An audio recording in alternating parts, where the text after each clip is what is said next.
Le fret ferroviaire se distingue selon la notion de conventionnel ou de combiné.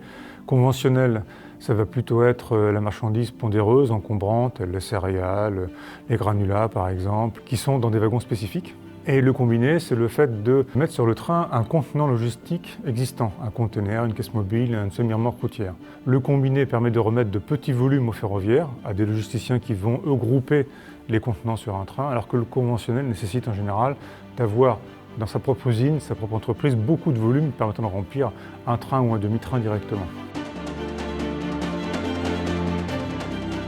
Dans un environnement où on demande aux industriels d'interroger leur responsabilité sociétale, le fret ferroviaire répond à un certain nombre de ces défis. Vous décarbonez de manière très efficace, sans avoir besoin d'attendre un retour sur investissement. Ce qui nous a motivés pour utiliser le fret, ça sera la décarbonation du transport. C'est 9 fois moins de CO2, donc moins d'émissions de gaz à effet de serre, 6 fois moins d'énergie dépensée à masse transportée équivalente. On l'utilise depuis 2020 maintenant. On fait 16% de nos kilomètres parcourus en fret ou rail-route. Nous avons un réseau électrifié assez décarboné en France. C'est un avantage certain. C'est un transport qui est très sûr également. On sait qu'il y a des industries qui sont évidemment plus particulièrement attachées à la sécurité. Je pense à l'industrie chimique. Le rail-route permet de baisser très fortement l'accidentologie, puisque vous prenez le rail sur 85% de la distance. Le transport ferroviaire, de par sa massification, va éviter la congestion des routes, donc ça peut être aussi adapté sur des courtes distances. Le fret ferroviaire peut s'adapter à toute filière.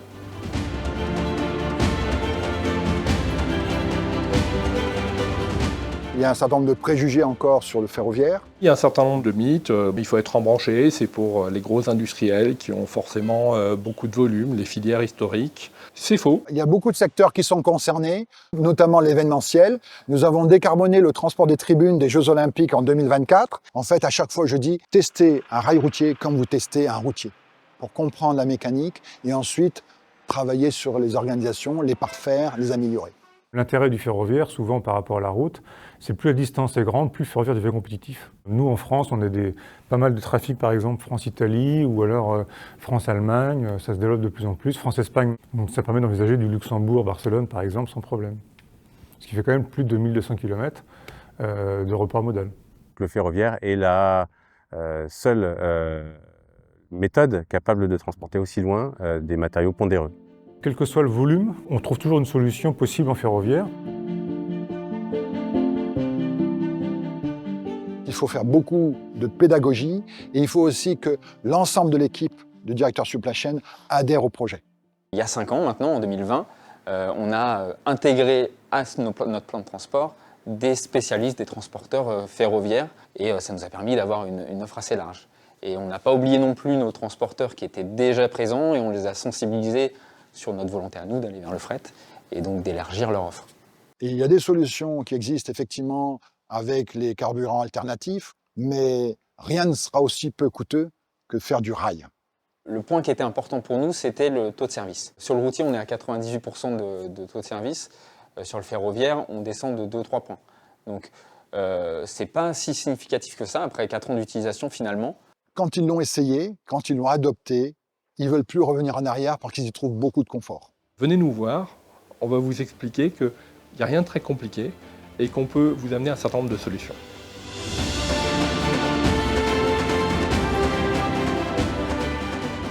On a été plutôt bien accompagnés, ça a été plutôt facile. Le fait d'avoir travaillé avec des transporteurs ferroviaires qui ont cette connaissance-là du mode de transport, ça a été vraiment précieux. C'était quasiment clé en main. Il y a effectivement tout un écosystème d'acteurs. On peut citer les associations professionnelles, dont l'Infra fait partie. On peut parler aussi du gestionnaire d'infrastructure qui met en œuvre aussi un certain nombre d'actions. Derrière, vous avez des opérateurs de transport combinés qui vont vous apporter des solutions. Vous avez des entreprises ferroviaires qui vont opérer l'attraction de ces trains, mais vous avez aussi des commissionnaires de transport, par exemple, qui peuvent vous amener une solution un petit peu plus large sur votre transport. Donc vous avez tout un écosystème. Vous pouvez vous adresser à tous ces acteurs qui vont vous orienter, vous amener sur des solutions. Lorsque nous avons un vrai volontarisme de la part des directeurs supply chain, on peut faire des choses formidables.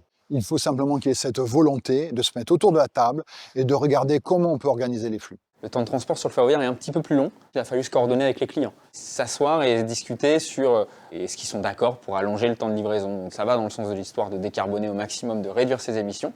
Donc ils sont ouverts à ça et ça a été une grande aide aussi. À ceux qui hésitent à se lancer dans l'aventure du ferroviaire, je dirais qu'aujourd'hui, on est vraiment dans la bonne période. On a des véritables opportunités qui sont portées, un, par ces acteurs, mais deux, par l'État qui encourage aussi par différents mécanismes. On a des formations pour aller un petit peu plus loin. Le programme Savoir le faire. Et puis, il y a d'autres aides. Il y a un programme qui s'appelle REMO, qui va vous aider à déterminer la meilleure solution, à faire une ébauche de plan de transport, à vous aider dans l'environnement du transport ferroviaire et à vous accompagner dans les premiers mois de votre report modal. Il y a d'autres aides qui existent, des aides financières, il y a des fiches C2E. On peut même aller plus loin sur l'aspect infrastructure. Donc vous avez aussi des aides pour le renouvellement ou la mise en place de nouvelles installations terminales branchées.